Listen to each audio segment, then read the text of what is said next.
ఎవరు క్రైస్తవులుగా జన్మించరు. ప్రియులారా, మన రక్షకుడైన ప్రభువైన యేసుక్రీస్తు నామంలో మీకు వందనాలు. ప్రతి ఒక్కరికి గుర్తింపు ముఖ్యం.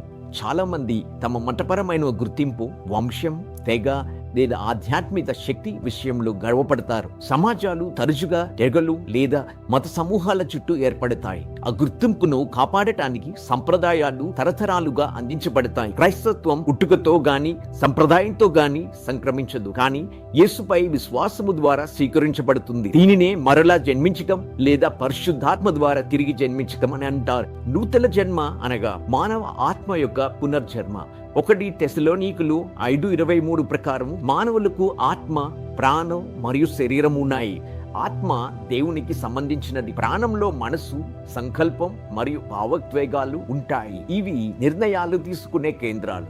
శరీరం ప్రాణం యొక్క మార్గదర్శకత్వంలో భౌతిక ప్రపంచంలో క్రియలను నిర్వహిస్తాయి. మరలా జన్మించటం అంటే ఏమిటో అర్థం చేసుకోవడానికి ఆదాము, అవ్వ పవిత్రులుగా సృష్టించబడ్డారు. కానీ దేవుడు వారి విధేయతను పరీక్షించాడు.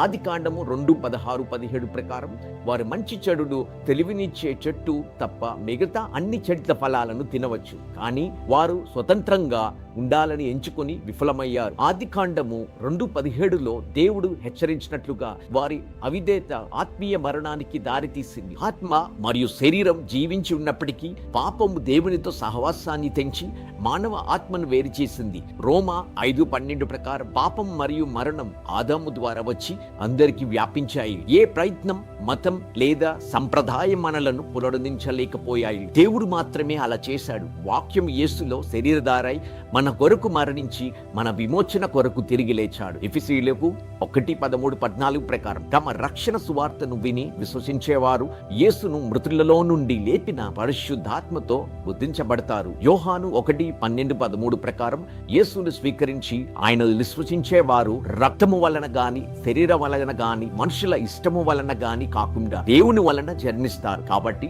రోమియోలకు 10:9-10 ఇలా చెబుతుంది: యేసును ప్రభుగా ఒప్పుకొని దేవుడు ఆయనను మృతులలో నుండి లేపాడని విశ్వసించండి, అప్పుడు మీరు రక్షించబడతారు. పరిశుద్ధాత్మ నూతన జీవాన్ని ఇచ్చి దేవునితో సహవాసాన్ని పునరుద్ధరిస్తుంది. మీరు ఎప్పుడైనా మీ పాపాల కొరకు ప్రార్థన చేశారా? చేయకపోతే మీరు పాపిని గుర్తించి యేసు మీ పాపాల కొరకు మరణించి తిరిగి లేచాడని విశ్వసిస్తే ఈ ప్రార్థన చేయండి: ప్రభువా, నాపై కరుణ చూపుము. యేసుక్రీస్తును నా రక్షకుడిగా మరియు ప్రభువుగా ఒప్పుకుంటున్నాను. పరిశుద్ధాత్మ నాకు నూతన జీవమును ప్రసాదించము. యేసు నామములో ప్రార్థిస్తున్నాను. ఆమేన్.